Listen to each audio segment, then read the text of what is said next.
morning, everyone. Welcome to our Legislative Donors Breakfast and followed by our ribbon cutting for our home plate food pantry. I'm Lindsey, the current PTK president over for Bonnie at Phi Theta Kappa. I am here on general studies right now. My ultimate goal is to go somewhere in Massachusetts for a physician assistant's degree. I am currently looking into BAPAT. I am taking part-time classes because I am a single mom, and I dedicate all my time to Bonnie at PTK.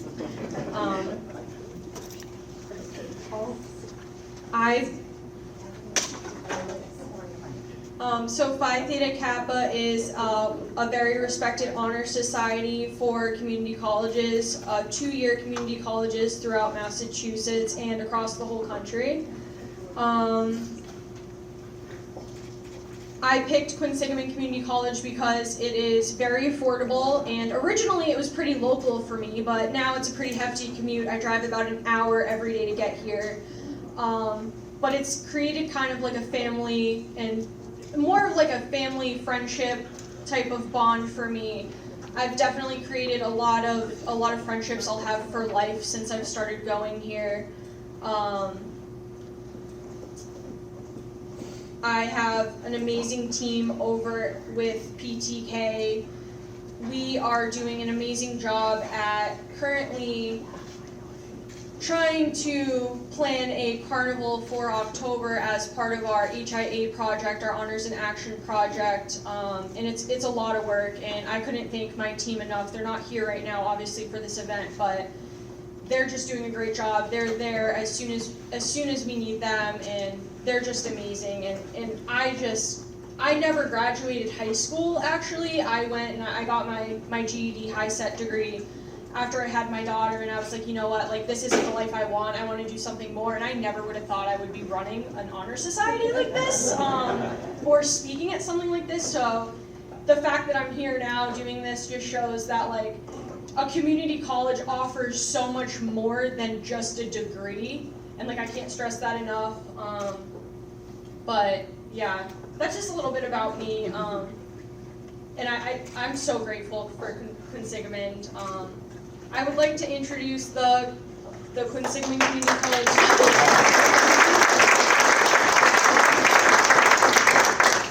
I want to introduce the president, President Pedraja, up here, and have him come say a few words. I'm a huge fan. I'm always catching them in the hallway. Thank you, Lindsey. You've done a great job. Thank you.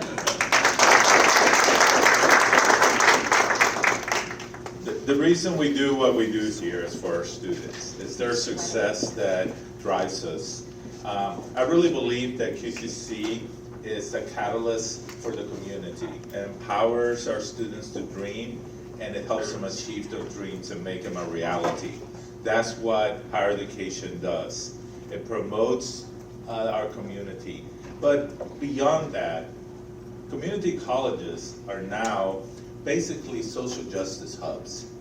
We make sure that people have the resources that they can succeed and attain those dreams, and then be able to contribute to our community, to enter the workforce, to support other efforts in the community, and hopefully one day to support other students that are following behind them. That's the work that we do as community colleges.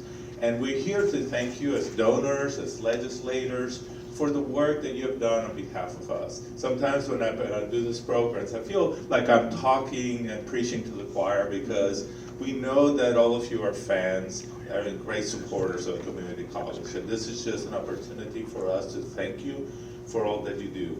The work that has been done in creating funds for our students help us create the wraparound services that support our students, like the Food Pantry, which you will see today, and we'll have the ribbon cutting for it, that supports our students. Mental health counseling, especially after the pandemic, where so much trauma was endured by our students.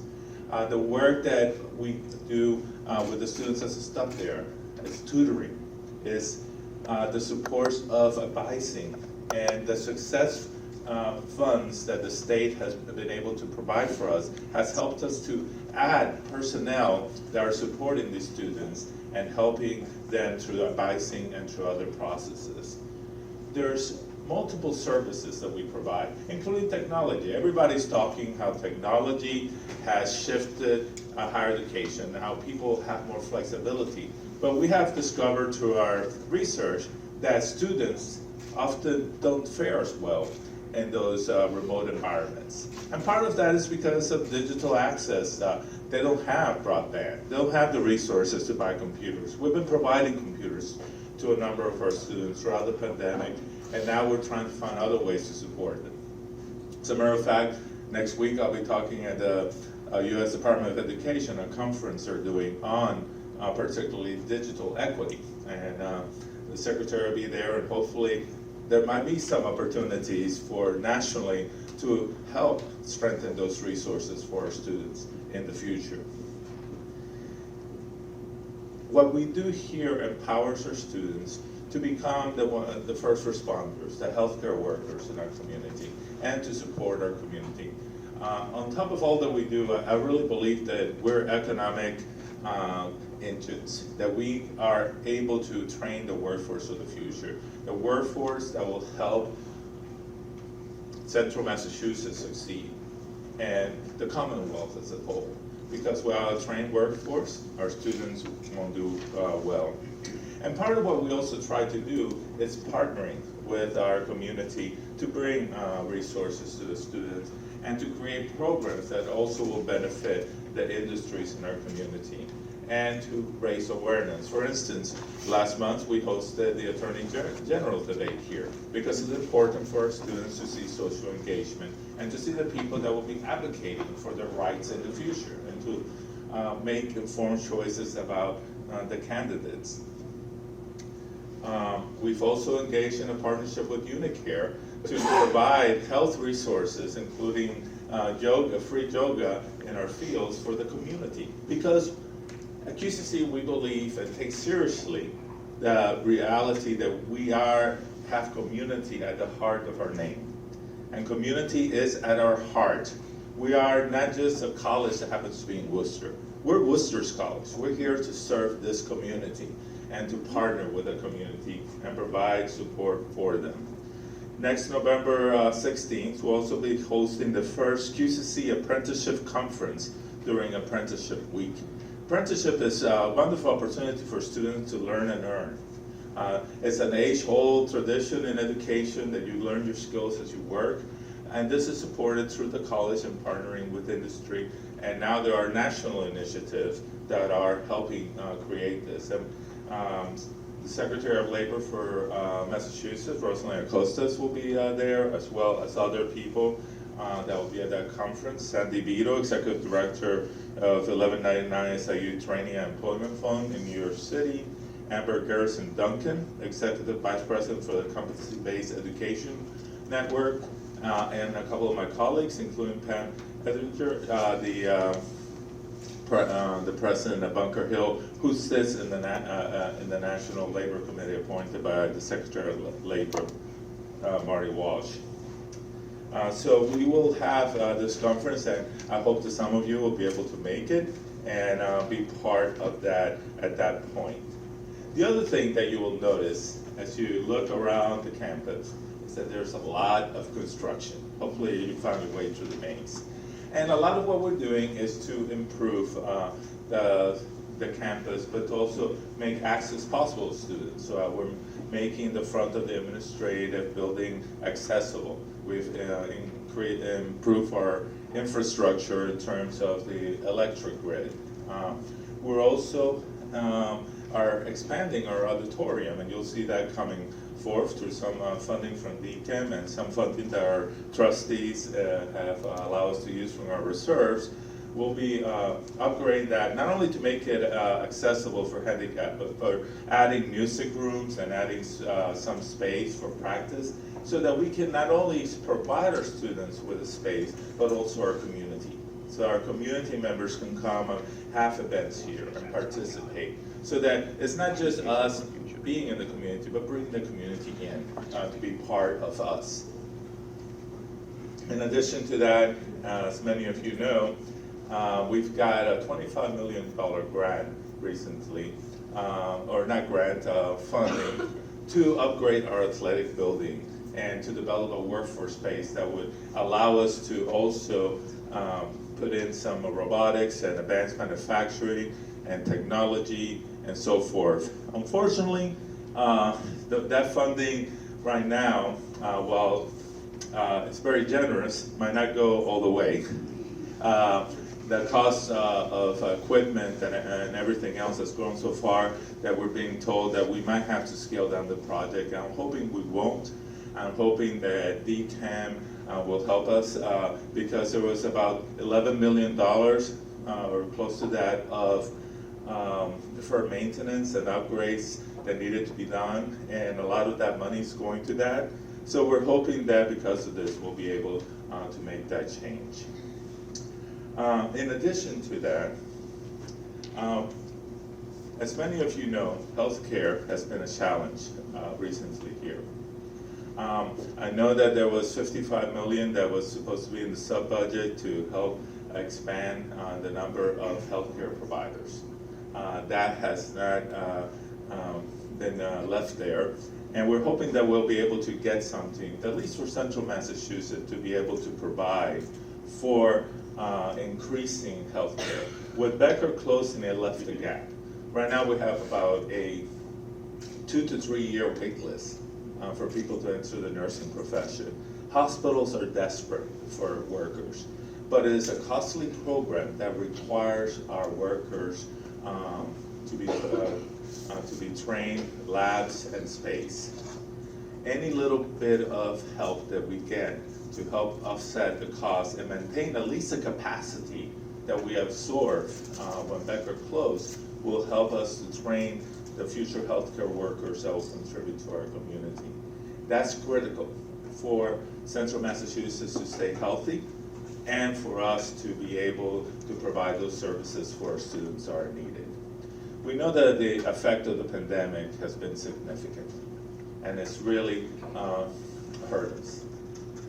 What we're hoping to be able to do is to not allow that to impede our students from coming. You've heard that community college enrollments have been down, and that is true. Right now we're about 8% down in credit, about 6% down in headcount for last fall. And throughout the pandemic, that's even been worse because all the community colleges have been impacted. And it's not because students don't want to come here. You know that our students love coming here. It's just that our students are struggling. They're struggling to make ends meet. With the cost of inflation going up, the cost of housing, particularly here in Central Massachusetts, it's making it harder for them to come and get an education. They're postponing their dream of an education and sometimes giving up on it. And that's unacceptable. We need to be there for our students. You'll see with the Food Pantry how much we're helping them in terms of hunger. But our students are still coming to our doors hungry, trying to get an education with an empty stomach. They're also homeless. About 11% of community college students deal with homelessness. And in spite of all that, working mothers and veterans, single parents, and others are coming. We can't allow in the United States for students to come to college hungry, do not have a place to live. That's unacceptable. I believe education is a human right, a basic need. We're here to provide it, and most jobs are going to require at least some college.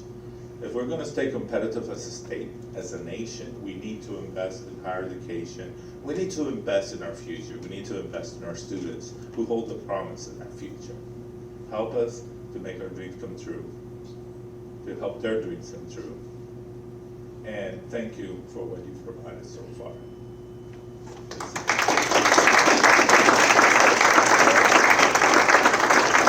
Thank you, Mr. President. Next we have Dr. Theresa Vecchio, Dean of Student Affairs, and Mrs. Bonnie Coleman.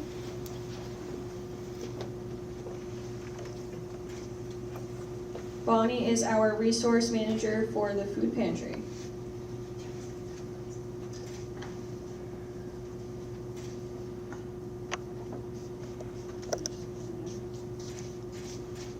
Just the microphone. Hi. I was like, you're supposed to start. So I am Terry Vecchio. Teresa's my formal name, and my grandfather was the only one that actually called me that. So I'm the Dean of Students, and I'm going to let Bonnie talk about the really important things about the food pantry, which is our student experience. And then you'll have to listen to me and talk as I talk about the data, okay? Hello, everyone. I'm going to start with an email that a student sent us during the pandemic. Thank you so much for your food. I've been fasting for 3 days and not able to focus on my schoolwork because I am hungry. Since picking the food up on Wednesday, I have now eaten and able to focus on my schoolwork. Thank you and God bless. So again, good morning, everyone. My name is Bonnie Coleman. I usually get extremely nervous when I'm asked to speak in front of a crowd. Then I thought, why get nervous over this topic? It's so important and meaningful. Like many things at the college, the Home Plate Food Pantry and Resource Center was born through student collaboration. Many years ago, a student named Mary Bailey stepped into my office. At that time, I only worked with the Phi Theta Kappa students, which is the official honor society of community colleges. Mary was an older, what we consider non-traditional student who loved to talk. One day she asked, Bonnie, do you have a minute that you could speak with me? 2 hours later, we were still chatting about the issues of food insecurity on our college campus. She told me that many students in her class came to school hungry. When I asked Mary, what can we do about this? She said we need to teach students to grow their own food, which was how the Phi Theta Kappa Live and Learn greenhouse came to be.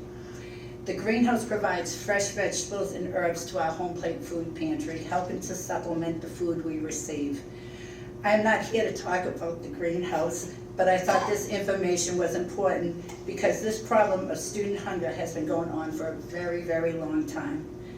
Terry, who you just met, also saw the need of our students who came to my office one day and asked if the Phi Theta Kappa students were willing to start a small pantry in their office.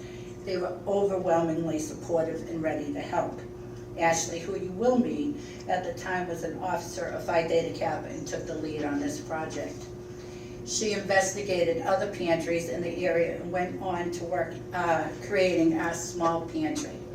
The pantry became invaluable resource to our students and was used by many. That's when we knew we needed a larger space, and that brings us to where we are today. I have been asked to speak about the students that frequent our Home Plate Food Pantry and Resource Center. I can tell you the students look just like you and I. They are young, they are middle-aged, and they are seniors. We have mothers, we have fathers, we have daughters, brothers, and sisters, and sons that are taking classes at QCC to better their lives while inflation is on the rise. We have students that are homeless or near homeless. If not for our Home Plate Food Pantry and Resource Center, they would have to choose between school and work. This pantry enables them to do both. I would like to take a minute to thank President Pedraja because he had the vision to see the needs of our student and acted upon it. Worcester County Food Bank that provides us with 1 ton of food each week, and Goya Foods that provides us with all of their products. I also want to give a shout out to all of our members of PTK who make donations to keep our personal hygiene items stocked, and also who have a small corner for animals that we all love.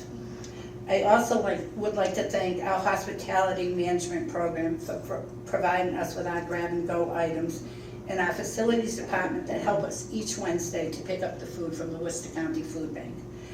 And one last shout out to everyone who works in the Home Plate Food Pantry.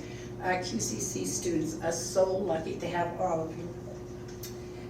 I had a student stop in the Home Plate Food Pantry the other day and said, "Whoa, this pantry has changed. It looks like a grocery store." It made me smile because we are removing the stigma of using a food pantry. And I'll leave on this note. I met with a student last week and he told me, and he was in for Phi Theta Kappa, not for the home plate food pantry. If not for the apples and bananas and granola bars we put out daily in front of the home plate food pantry, he would not have made it through his morning class. Thank you.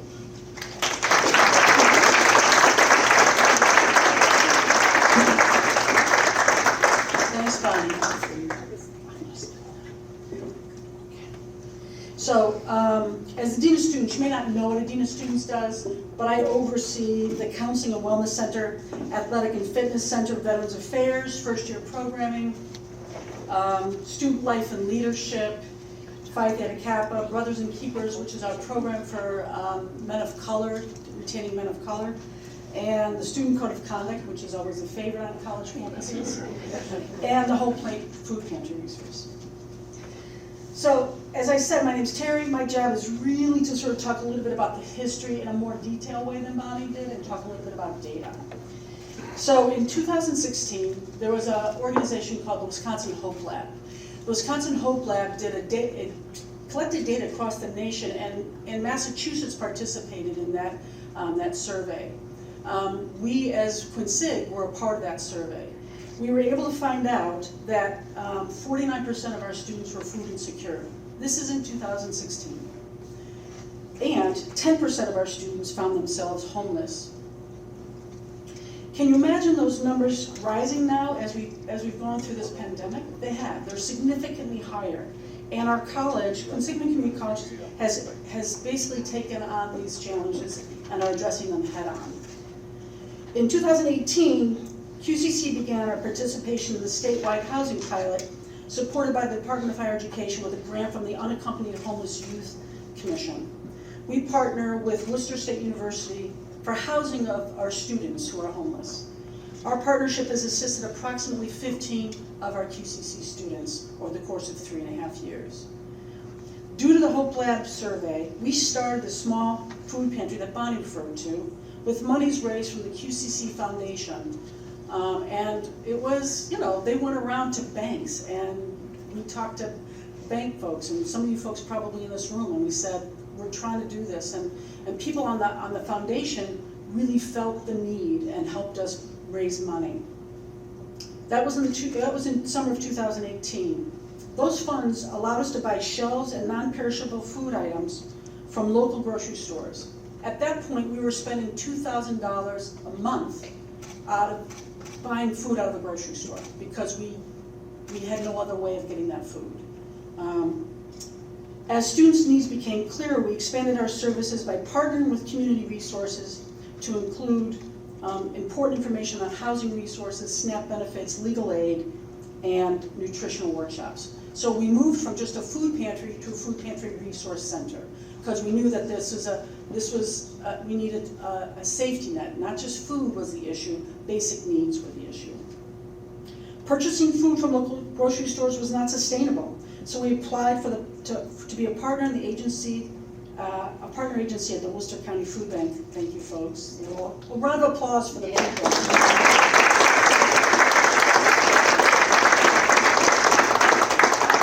Actually completed, this is an application that's fairly involved, if you don't know, it takes months.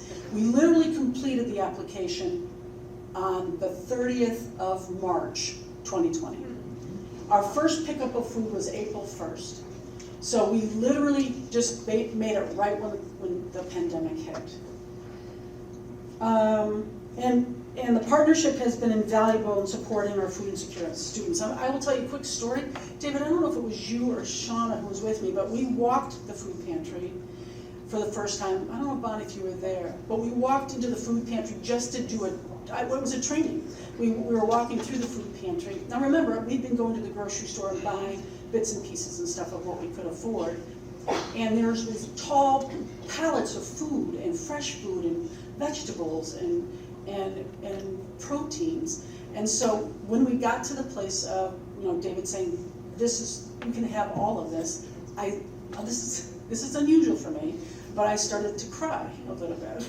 because I was touched with the fact that we had never had access to that kind of food for our students. And I knew the impact that that free food would have on us. Through the support of Dr. Pedraja and the monies that were raised by the QCC Foundation, we were able to expand our space from those shelves to a 400 square foot space. We handed out food, hygiene products, diapers, baby food during the pandemic. Our QCC faculty and staff volunteered to pick up food from the Worcester County Food Bank, then organize it, pack it, and distribute, as Bonnie said, 1 ton of food, 2,000 pounds a week we gave out in 1 hour, literally 1 hour. We had between 40 to 50 students come, drive their cars around, they'd pop their trunk, we put in boxes, bags, diapers, and they would drive off. And we would do that for 40 to 50 people a week in 1 hour. It was amazing. Just so you know, just to put a little bit of statistic again, that's my job. For every student who came to pick up food, statistically we knew, because we were gathering data for the Worcester County Food Bank, because you need to do that, we knew that the people who were picking up that food had approximately 4 people living in their household. So we were providing food for up to 160 to 200 people a week in Worcester. Students assisted us in keeping everyone safe by popping their trunks and loading up their boxes, like I said, with protein, milk, butter, fresh vegetables, fruit, oranges, bananas, and corn, avocados, salads into the trunk. We branded the QCC Foundation, branded the QCC Food Pantry Resource Center at the Home Plate and Resource Center in the fall of 2021. This is when we reopened for students to come back to campus. We wanted to have a more visual presence. We also moved from a 400 square foot space to an 800 square foot space. With commercial refrigerator, freezer, purchased through grants by our development office. We also used grant money to purchase software that allows our students to literally go online, as like Instacart, order their food, pick a time when they're going to pick it up, and come and pick it up. So it is very much like a grocery store. So as Bonnie, the manager, supervises 2 part-time staff members, 3 work-study students, and on an average, we fill 30 slots a day for 5 days, and for a total of about 150 students a week. Again, do the numbers. We realistically, we're feeding about 600 people in the community a week.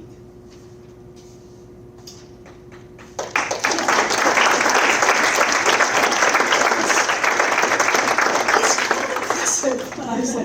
But I will say, and I've had conversations with a lot of people, this is clearly a collaborative experience. This is not something QCC is doing.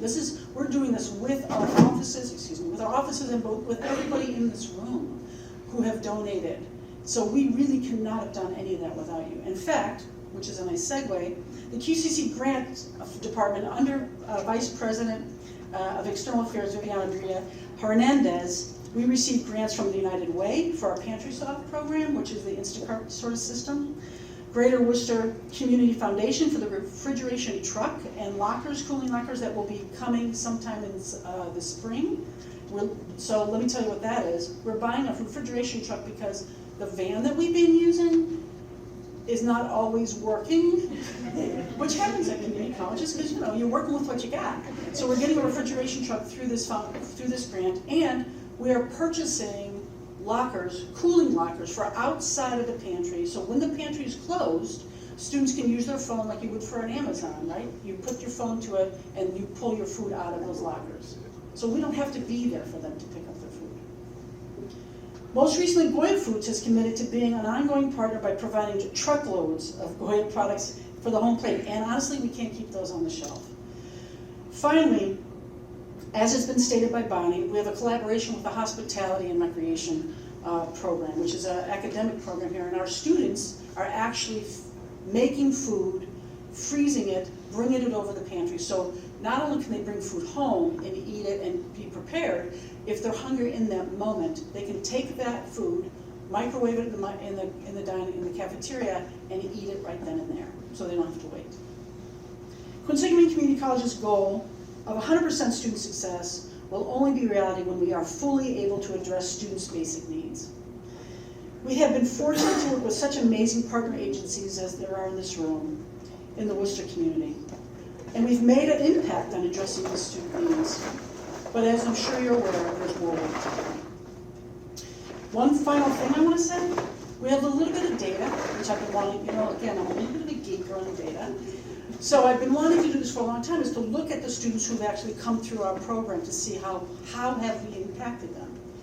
So we were able to gather some data, and we tracked 346 students who utilized the food pantry during the spring, this past spring of 2022. Of those 346 students, 279 of them either completed their credential or are signed up for classes this semester.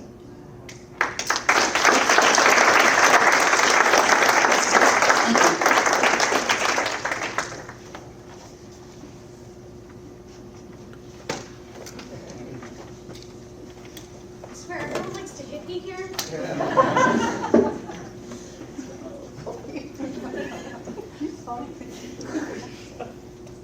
Thank you, Terry and Bonnie.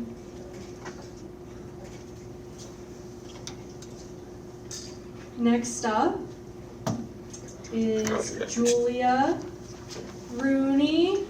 Julia works in the food pantry.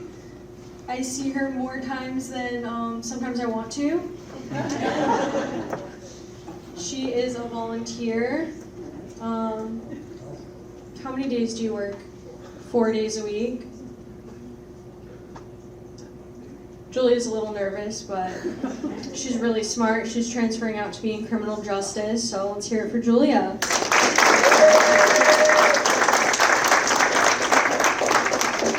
Thank you, and good morning.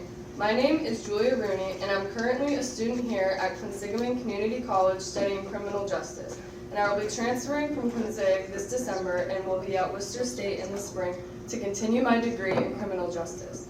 I want to tell you a little bit about my journey to Quinsigamond Community College.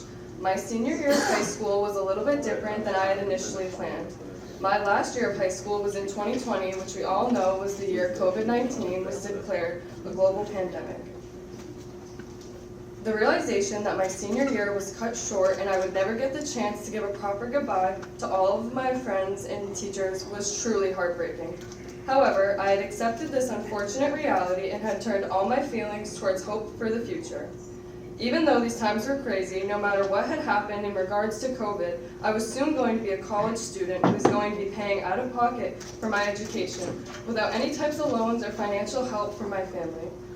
And also as someone who planned on living at home for college anyway, I knew Quinsigamond Community College would be a good choice for me.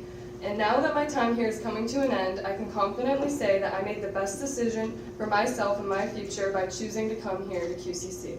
If I could go back, I would choose QCC over and over. And another amazing aspect of continuing my education here was I was fortunate enough to get a job in the Home Plate Food Pantry and Resource Center. This is where I currently work, and I have worked for a little bit over a year now. While I'm only 20 years old and I haven't had much experience in the workforce yet, I know that working here has set a strong foundation for the rest of my life. At the Home Plate Food Pantry and Resource Center, every single day, I am thanked by countless numbers of students from all over the world, of all different ages and genders, of all different backgrounds, for the service that is being provided so that their family will be able to go to bed with a full stomach. I've been thanked countless times, in particular by a student who I am now lucky enough to consider a friend. She had told me if our services were not provided, she would still be living in a nearby homeless shelter or on the couches of friends with her 2-year-old son, whom she had moved here from China with in pursuit of a better life. Today, after many months of her hard work and dedication for her child, I'm happy to tell you she now has a full-time job in an apartment, and she's on her way successfully to graduation this spring. By talking with her and many others like her, I've come to realize how genuinely shocking it is that many students that are just like me in so many ways go to bed hungry. Being employed here has truly opened my eyes to the harsh realities of life that some of us face daily, and really shows me that through community and teamwork, we can all make a difference in each other's lives. Through the work here at the Home Plate Food Pantry and Resource Center, we make it our goal to make sure no one who attends QCC will ever have to wonder how they will be feeding their families. I would like to thank everyone who came here today in support of the Home Plate Food Pantry and Resource Center.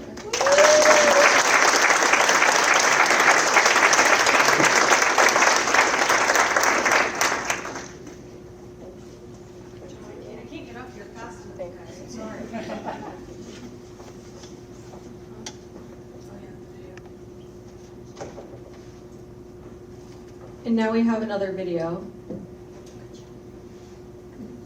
Now Anusha's fingers can't move fast enough.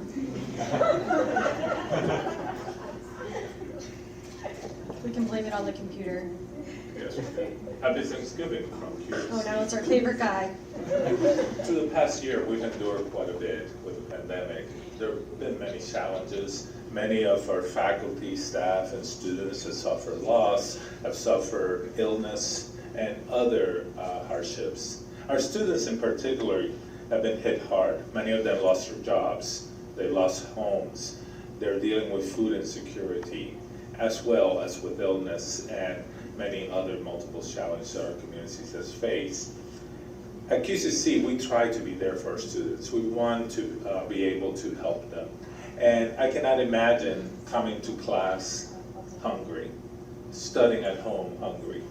And to the end of helping our students, we've expanded our food pantry to allow them more choices. We've developed an app that the students will be able to use to choose foods of their liking. We're there for our students every single day because of the holidays. While we're thankful for all that we have, and we think of our families and our loved ones and are grateful and offer Thanksgiving, we also think about those who are less fortunate, those who have suffered hardship, those who might not have enough to eat. But we cannot forget that hunger and food insecurity is not an issue that just happens in the holidays. It is year-round, and the need continues. And at QCC, we'll continue to be there for our students, ensuring that we do our best to provide for their basic needs, including making sure that they can study at home or in the classroom with at least some food in their stomach. At QCC, we're not just a college in Worcester. We're Worcester's college. We're there for our community, we're there for our QCC family, and we're there for our students, and we'll continue to do so year-round. Happy Thanksgiving.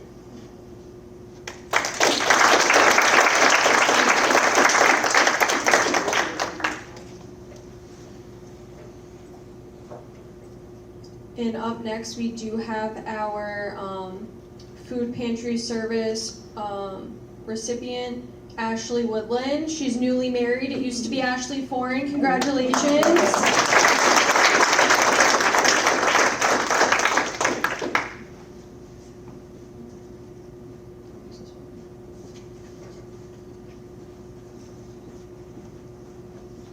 Good morning.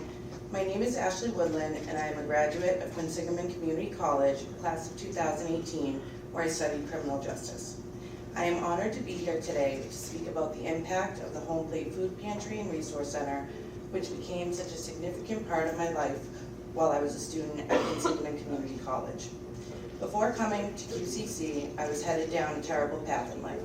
I had made more mistakes and hurt more people in my life than I would like to admit. But ultimately, it was those awful days that led me to stand here today in front of you and share my story.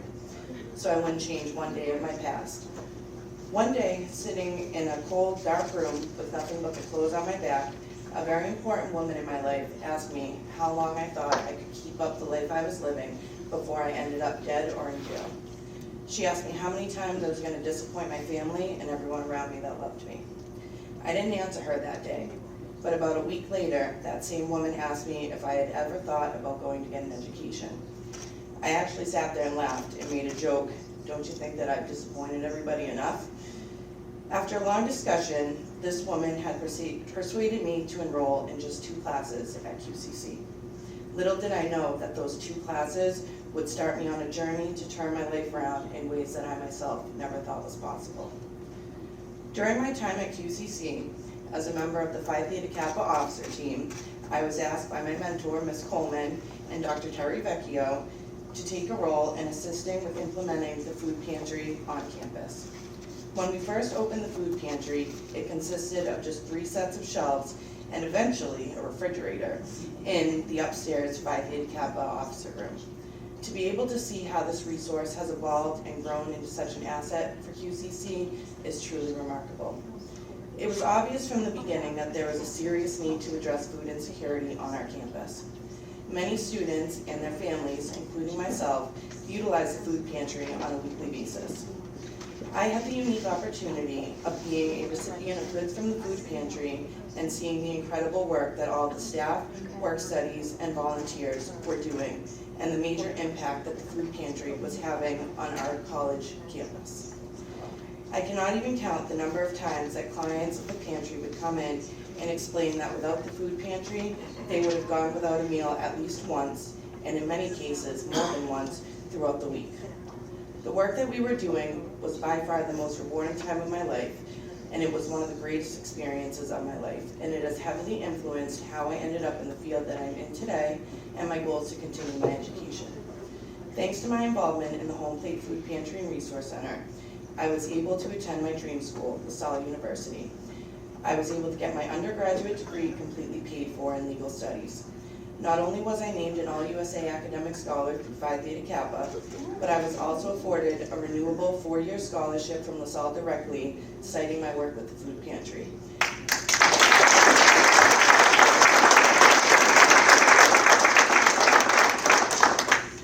This assisted with the financial burden of obtaining a master's degree. I was able to complete my master's degree in communications with a concentration in negotiations and conflict resolutions. That's a mouthful. I work full-time as a housing specialist and human rights officer for a social service organization in Worcester County. I assist our vulnerable population on a daily basis in obtaining and maintaining housing, completing eviction defenses, and nutritional supports. It is without a doubt that it was my time working in the food pantry that led me to the work that I do today. The Home Plate Food Pantry and Resource Center has touched so many students and so many families at Quinsigamond Community College. And like all of those whose lives it has touched, I can truly say that between the weeks where I utilized it myself, when finances were tough as a student working 3 jobs, to the life-changing opportunities that it has provided me through getting the center up and running. The Home Plate Food Pantry and Resource Center has changed my life in such a positive manner, shaping and impacting the woman that I've become today. Thank you all so much.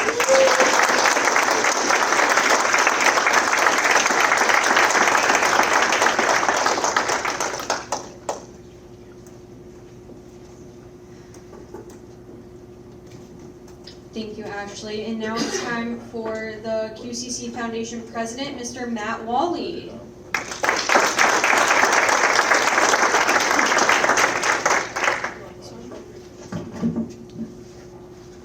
Good morning, everyone. I'd like to take a few minutes to talk about the QCC Foundation and how we're supporting the college. But before I do, for those of you who don't know, the pineapple is used as a symbol that means you're welcome here. And if you're looking at the slide, you'll notice that the pineapple is included in a few of the slides. I don't know if that was done on purpose, but I want to thank, or congratulate, and recognize Terry, Bonnie, Julia, and Ashley for the work they've done to remove any perceived stigma about using a food pantry. It's very important. We want to make sure students who need the resource of the food pantry feel comfortable going there, and they have certainly done that. I'd like to start off by thanking the donors, which includes corporations, individuals, foundations, and government agencies that have made personal and corporate contributions to our students through the QCC Foundation. I have had the privilege as a board member of the foundation reading hundreds of scholarships over the years. And you can read these scholarships, and I'm always amazed at the resilience, the love, the compassion, the dedication, the sacrifice, the effort, and ultimately the remarkable success of the students here on campus. The QCC Foundation is a 501c established nonprofit organization whose mission is to raise funds in support of the college. The board of directors, many of whom are here today, are a collective group of individuals in Worcester County who are dedicating their time to make sure the foundation is successful in what they do. We all know our students are critical to the future of Central Mass. They are our nurses, respiratory and occupational therapists, dental hygienists, entrepreneurs and business leaders, community leaders and elected officials. 97% of QCC students are from Massachusetts, and almost all are from Central Mass. With your support, and under the leadership of the past foundation president, Dr. Linda Makel, who is here today. Linda, you here? The foundation has been able to accomplish the following. In the last fiscal year, the foundation raised close to $700,000, 15% above budget. In the last 2 academic years, we have awarded $130,000 in scholarships. We created the QCC Innovation Fund that provides up to $5,000 to faculty and staff to develop initiatives that will directly impact the student experience here on campus. We created an emergency fund that raised over $165,000, allowing the college to give students up to $250 within 48 hours of their personal request to address any emergency, no questions asked. We revamped the Food Pantry, as you've heard about today, now called the Home Plate Food Pantry and Resource Center, and hopefully all of you will be able to come to our ribbon cutting later today. Today is my first day as the president of the QCC Foundation, and I could not be more excited about the road ahead. We have a lot to do, and I want to ask you to join our cause. Your donation and contributions to the QCC Foundation and the college is indeed an investment in Worcester, an investment in our future. I encourage you to continue supporting our students. I deeply thank you for your trust, your support, and your commitment to our students. Thank you for coming today.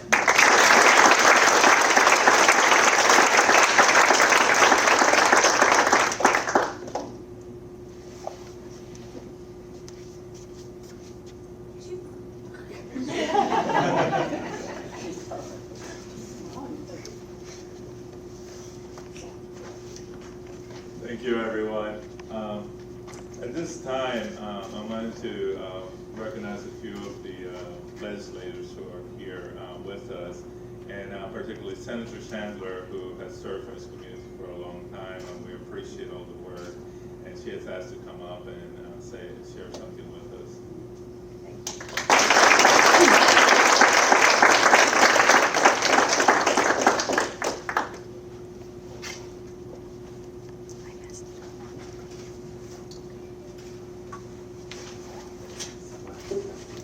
Good morning, everyone.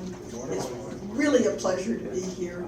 As I sit here, I realize having a long term means that you've had a chance, I've had a chance, to see this school from the beginning. Some of the other people in this room have been in that position. And I am so honored and pleased to see what this school has become. I can't say enough.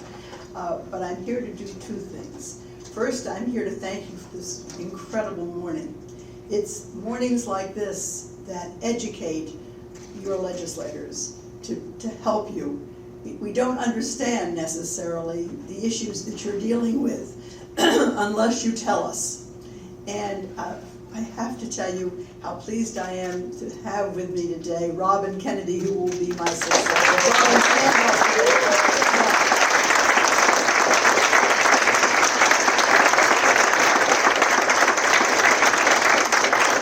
She will serve you well. She has a great understanding of the needs. But we are always in need of being educated. And as a result of the education you've given me, and as a result of the education that Worcester State has given me too, in the concerns of student hunger.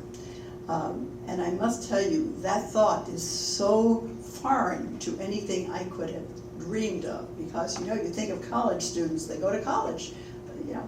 How bad can the problem be?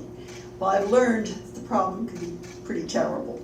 And you've taught me that, and I thank you for that. And as a result, we have a bill.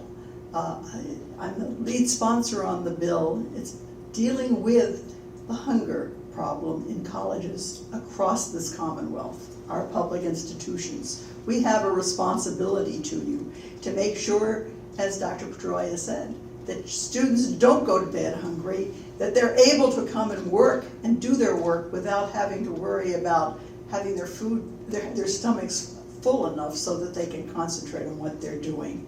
And you're right, Dr. Pedraja, it should be a right. It really should be.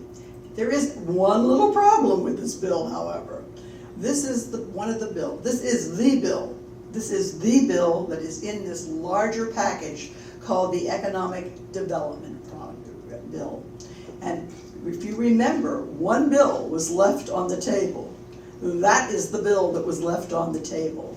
And all of our major development projects are in that bill. And so it sits there, and for me, leaving in 3 months, I can only think to myself, I wanted so much to see that bill finished because it is so needed. Everyone agrees it is so needed.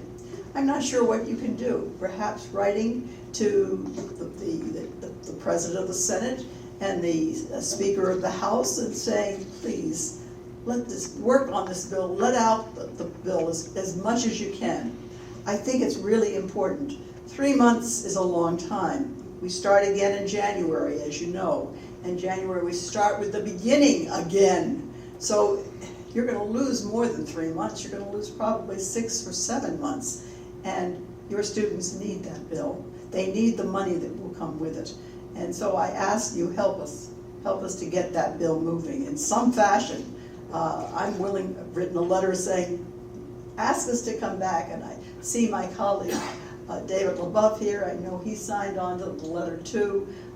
We want to come back, and we want to get that bill done because it's too important to this part of the state and to all parts of the state. So you understand, this, you're right in keeping with exactly where we are in terms of we want to help you, and we want to help everybody who comes to a community college and to a regular state college or university. I should say university. I started when they were colleges, but now they're universities. And it's been a pleasure to represent you all these years.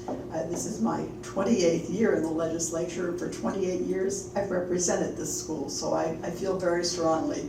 You ask for very little. You really do ask for very little, but when you ask, I know it's very important. And so today, I'm so pleased to be here for the ribbon cutting for the Home Plate Food Pantry and Resource Center. And I brought with me what we call a citation. This is a Senate citation.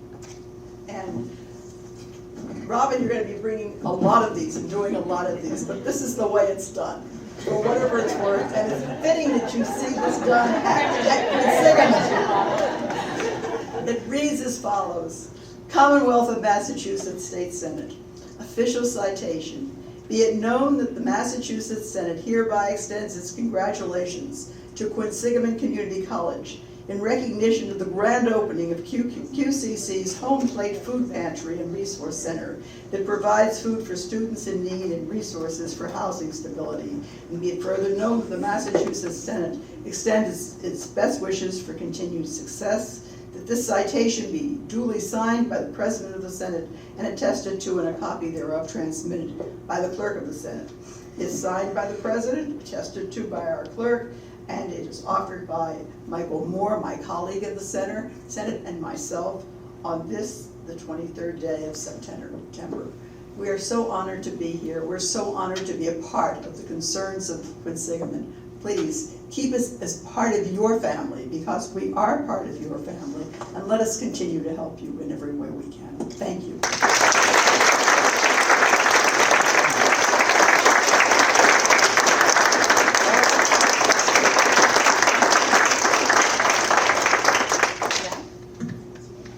And now I'd like to invite Gladys Rodriguez, who is a member of our foundation board and also a representative staffer for Chairman McGovern, the U.S. Congress.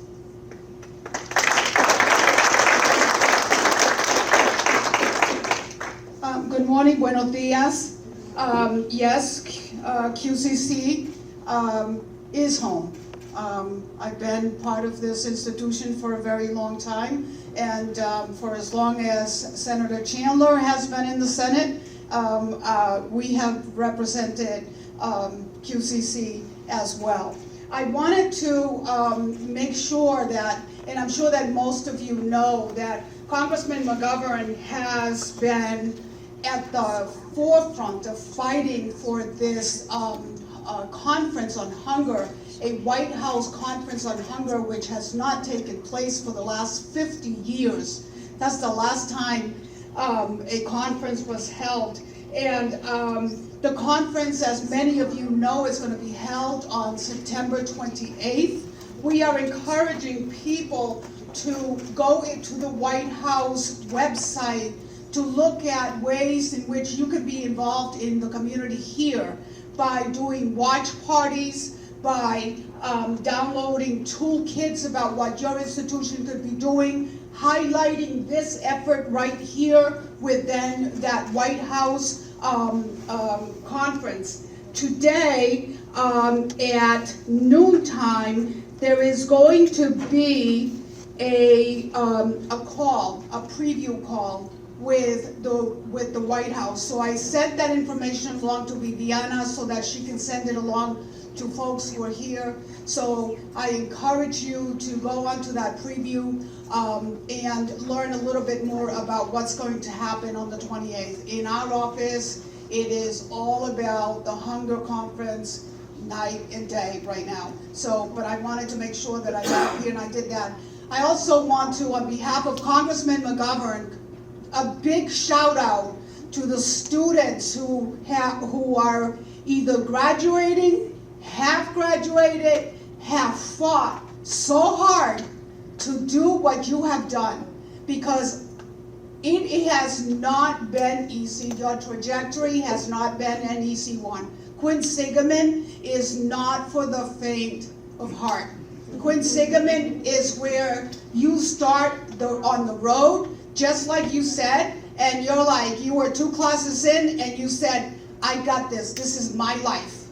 This is my life. I'm going to hang on to it. So congratulations on behalf of Congressman McGovern. I wish that he could be here to have heard your stories. I'm glad that I was, because it reminds me of when I was working here and all of the stories of all of the students that I got to meet while I was here. So thank you. Thank you.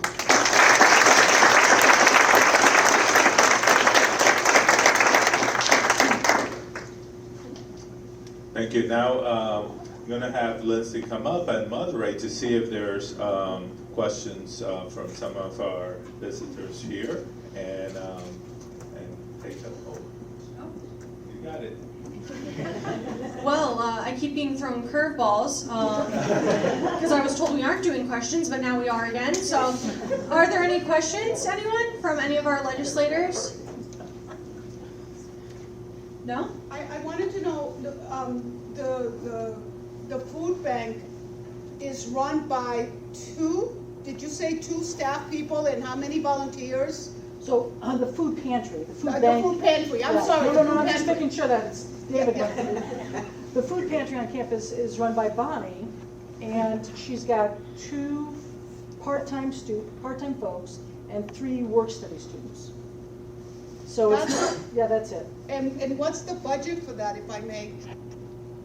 It's whatever we raise up, me. whatever Viviana gets for us in terms of foundation money. If there is no institutional budget. It's raised, all money that's been raised. Okay. Congratulations on Goya.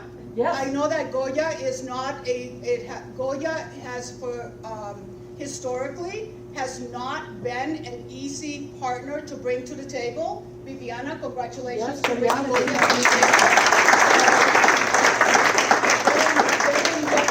They're in Webster, but Goya is a company out of New Jersey, and like I said, they have not been an easy partner to bring to the table. We did lose one of its managers some years ago. His name is Carlos Manuel, and Carlos was very generous on his own at Goya. And since we lost him, but now you have opened those doors again, and congratulations. Thank you.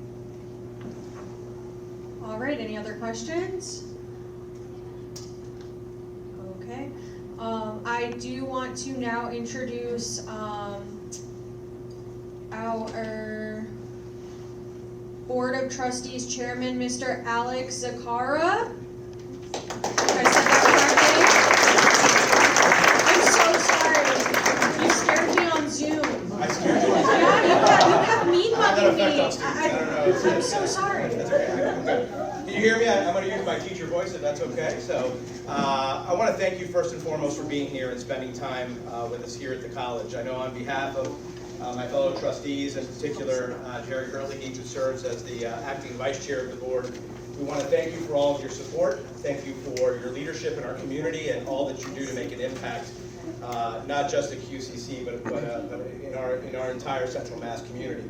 You know, I recently came across a quote, which I wasn't planning on saying today, but as I heard the stories and I heard how this community has come together to support the students in the college, I quickly looked it up because I have it on a slide presentation for an open house tomorrow at St. John's. And I wrote it down, right? So education is to be understood more as lighting the fire of love rather than filling the basket of information, right? And I think when I heard this quote yesterday during, as an administrative team, we gather for prayer once a week. When I heard this quote yesterday, I immediately thought about igniting, fueling the fire of love in our students. But how powerful it is today to see that it's not just fueling the fire of love in our students, but it's in fueling the fire of love in all of us, right? The ability to serve our students and to meet their needs. And so I've been deeply moved by the stories today. We have an immense responsibility as keepers of these stories now, and here, you know, we've heard these stories, and it's important for us to not just sort of listen and react, but to act based on that. And we're very blessed here at Quinsigamond Community College to have a team that acts on behalf of our students, right? As a board of trustees, we are very committed to the health and well-being of our students, understanding that this pandemic has paid a toll on all of us. And so it's extremely important for us as a community to continue to act on not just the current needs of our community, but also, I think you've heard, the emerging needs, right? We have to have our eyes on the horizon in terms of what's coming. And this college does that every single day with what is really a non-traditional population of students. Students that have dramatic needs, but yet they're coming to school every day because they know, as President Pedraja says, they have dreams, and this is a place where those dreams come true. And that's a very, very, very special thing. You know, I know this is my 30th year in education. Started as a classroom teacher and decided that I didn't want to correct grade anymore, so I went into administration.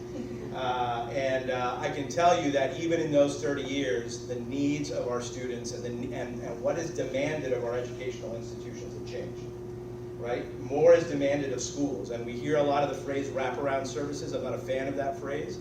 I think they're services that embrace our students and their families, right? They embrace them. That's what we should be doing, and it goes back to that idea of fueling love, right? Fueling the fire of love in all of us. So on behalf of the Board of Trustees, Dr. Makel, Jerry Hurley, my other colleagues on the Board of Trustees that aren't here, and our friends in the foundation, under the leadership of Matt Wally, we thank you so much for all that you do in support of Quinsig, in support of its mission, but most importantly in support of students, students who are really making our community strong and vibrant and a successful one. So thank you, and I appreciate the time this morning, and we look forward to the ribbon cutting. I think that's next, right?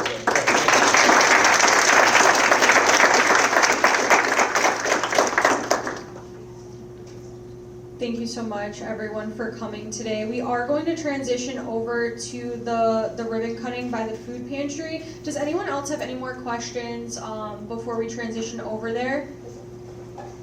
No? I've